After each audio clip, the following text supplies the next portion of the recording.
क्षत्रियों का नाश हुआ, वैश्य का नाश हो गया। वैश्य का नाश क्या है? चलो ब्राह्मणों के तो संस्कार नहीं हो रहे हैं समय से, क्षत्रियों के हो रहे हैं। क्षत्रियों में समय से जनेऊ पहनने वाले कितने लोग हैं बताओ, जिनका समय से यज्ञोपवीत संस्कार हुआ हो?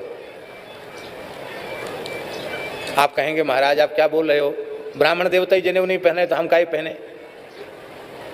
हम क्यों पहने जनेऊ?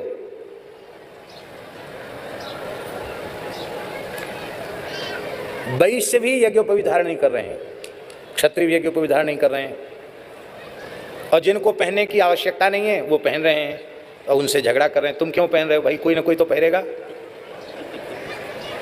बाजार में मिलता है कथरिया धागा, कथरिया धागा जानते हो ना? कथरिया धागा, कथरी गुदड़ी जिससे सिली जाती है वो धागे के जनेऊ मिलते बाजार में, पहन लो। और लोग बढ़िया साबुन लगा लगा के उनको साफ रखते हैं, एकदम उतार लेते हैं, साबुन सर्फ से धो के फिर पहन लेते हैं, नील और लगा लेते हैं कई बार। कितने दुख की बात है, ये जनेऊ है।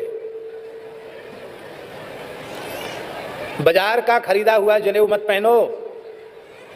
ब्राह्मणों को यज्ञोपवीत बनाना चाहिए और अपने यजमानों को देना चाहिए। ब्राह्मणों से उनके हाथ के बने हुए, पवित्रता से बने हुए यज्ञोपवीत धारण करने चाहिए। ब्राह्मणों को वृत्ति मिलेगी, ब्राह्मणों की सेवा होगी इस माध्यम से। क्षत्रिय जनेऊ नहीं पहन रहे हैं, वैश्य भी नहीं पहन रहे हैं। अब कान खोलकर सुन लो, जो द्विजाति जिनकी 7 पीढ़ी बिना यज्ञोपवीत के बीत जाती है, ब्राह्मण क्षत्रिय वैश्य, 7 पीढ़ी बाद वो खानदान चांडाल कुल हो जाता है। चांडाल कुल का अर्थ क्या है? किसी जाति से हम नहीं बोल रहे हैं चांडाल, चांडाल के जैसी वृत्ति उस वंश में पैदा होने वाले लोगों की हो जाती है। वे धर्म कर्म सदाचार से सर्वथा शून्य हो जाते हैं। भैया अभी भी 7 पीढ़ियां नहीं बीती हैं, अभी भी संभल जाओ। प्रायश्चित पूर्वक जनेऊ धारण करो, श्रद्धा पूर्वक जनेऊ धारण करो, संध्योपासन करो, गायत्री का जप करो, चोटी रखो। वैश्य नष्ट हो गया। वैश्य का धर्म क्या है? कृषि गोरक्ष वाणिज्यम वैश्य कर्म स्वभावजम। कृषि गोरक्षा वाणिज्य वैश्य का कर्म है। अब देखो,